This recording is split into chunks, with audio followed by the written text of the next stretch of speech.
The following story has been brought to you by StoriesToInspire.org.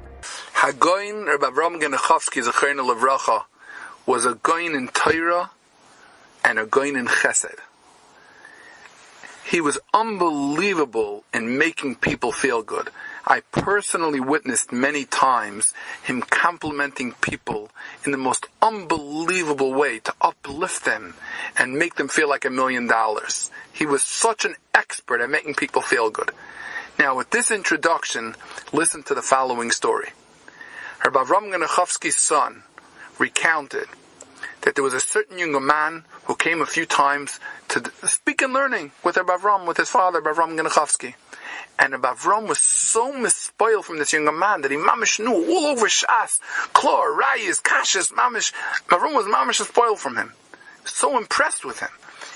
And the son told his father, Rabbi Avrohom, he said, "You know so-and-so person who lives, in our neighborhood?" He said, "Yeah." He said, "That's his father." Rabbi Avrohom said, "Really? Wow." So the next time I see the father, I have to tell him what an unbelievable chashav of a son he has.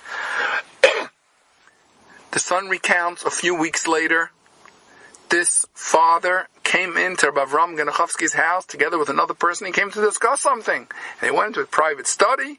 They sat for a long time together. And then they came out. After they came out, and the person left, the son went over to his father, Rabbi Avrohom, and said, "You remember that's the father of that younger man you're so impressed with?" He said, "Yeah, of course I remember." He said, "Awesome. You told him how impressed you are with his son." "You are." So he said, "No, I didn't. I didn't mention anything about his son." He couldn't understand it. He said, "Father, why not?" He knows about Avrohom Makovsky loved to compliment everyone. And he was saying that he was so really, really unbelievably impressed with this younger man. He couldn't understand it. So Avrohom said, "What's your question?" "Of course I couldn't compliment him. He came with another person. I have no idea what the son is like of this other person. So how could I compliment what a great son he has if I have no idea that the other person that's there, what if he has a son and what his son is doing and how chashav his son is? How could I take such a risk at hurting his feelings?"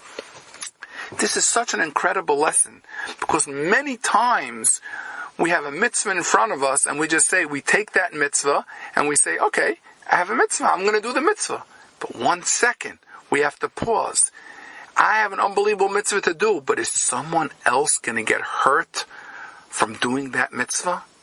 Is someone else going to get pain when I compliment that other person? That has to be taken into consideration. In fact, I want to tell you something unbelievable. A story that I personally witnessed.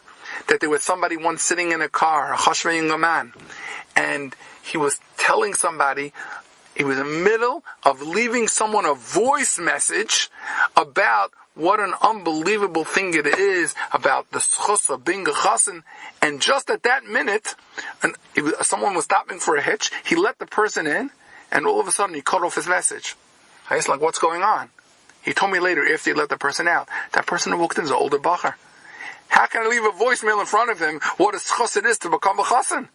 About a mazel tov on a chassan and how special thing it is to be a chassan. That person's an older bacher, that's not a chassan. How can I do such a thing in front of him? This teaches us that even when we're doing a great mitzvah and doing a great chesed, that's not a reason and that's not an excuse to cause someone else hurt.